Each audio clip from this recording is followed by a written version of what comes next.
There comes a time in the life of every nation when it must look into the mirror of its own conscience. We stand today in such a moment. We live in the richest nation in the history of the world. Never before has a society possessed such technological brilliance, such industrial power, such creative genius. And yet amid skyscrapers that scrape the heavens, there are families who cannot afford a roof. Amid markets that trade trillions in a single day, there are children who go to bed hungry. And we must ask ourselves, how can this be?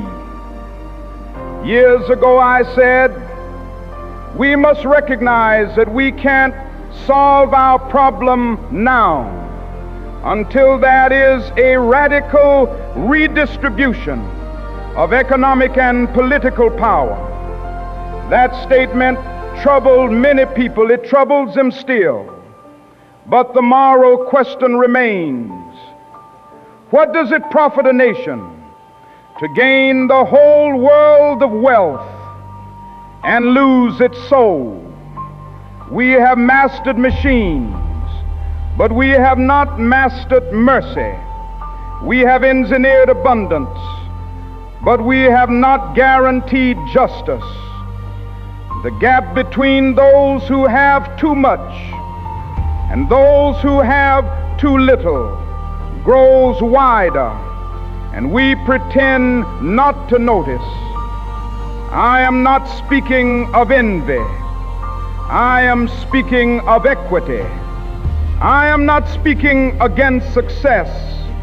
I am speaking against systems that leave millions stranded at the margins of prosperity. There are those who say poverty is the result of individual failure. But I have said before, and I say again, poverty is not an accident. It is the result of policies. It is the result of priorities. It is the result of decisions made in rooms far removed from the neighborhoods that suffer their consequences. And as long as that is massive unemployment, as long as that is underemployment, as long as men and women who work full days cannot earn full dignity, we have not built a just society. We are called not merely to charity, but to justice. Charity gives the coin. Justice builds the system. Charity soothes the symptom. Justice cures the disease.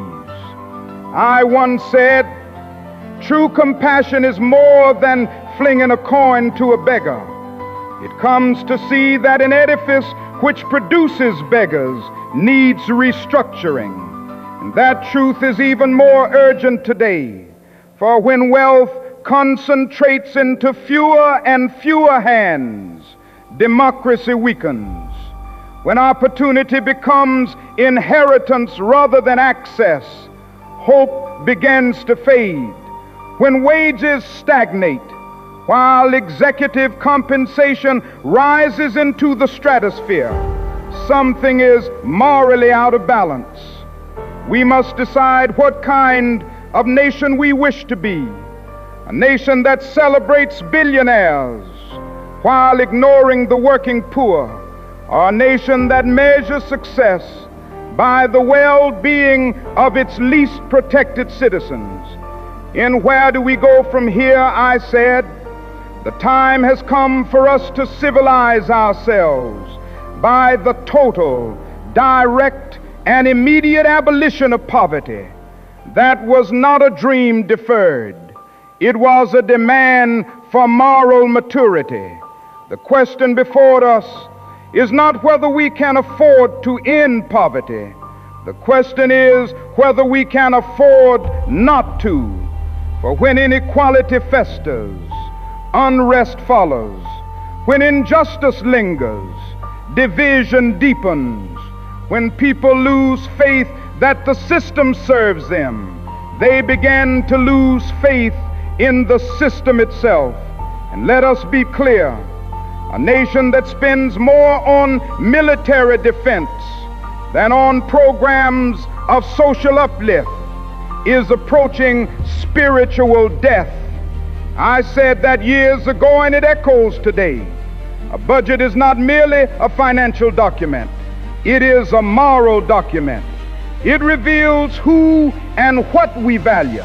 The future will not be shaped only by innovation in markets. It will be shaped by conscience. We must build an economy where work is honored, where wages sustain families, where health care does not bankrupt the sick, and where housing is not a privilege of the fortunate, but a right of the human. Some will call this unrealistic, but I remind you, justice has always been called unrealistic before it became inevitable. The arc of the moral universe is long, but it bends toward justice, and it does not bend by itself. It bends when men and women decide that conscience is more powerful than comfort.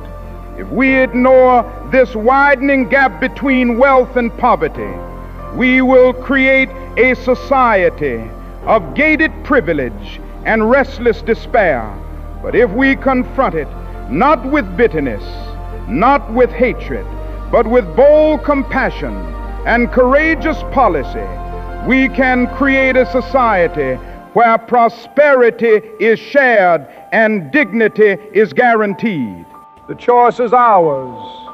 Will we worship wealth, or will we elevate worth? Will we protect privilege, or will we pursue justice?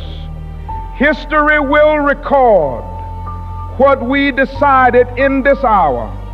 Let us decide that in the richest nation on earth, no child shall be poor. Let us decide that in a land of abundance, opportunity will not be rationed. Let us decide that economic justice is not radical, it is righteous. And if we have the courage to make that decision, we may yet build a society where prosperity and justice walk hand in hand. That is not merely an economic vision, it is a moral one, and it begins not in markets, but in the conscience of the people.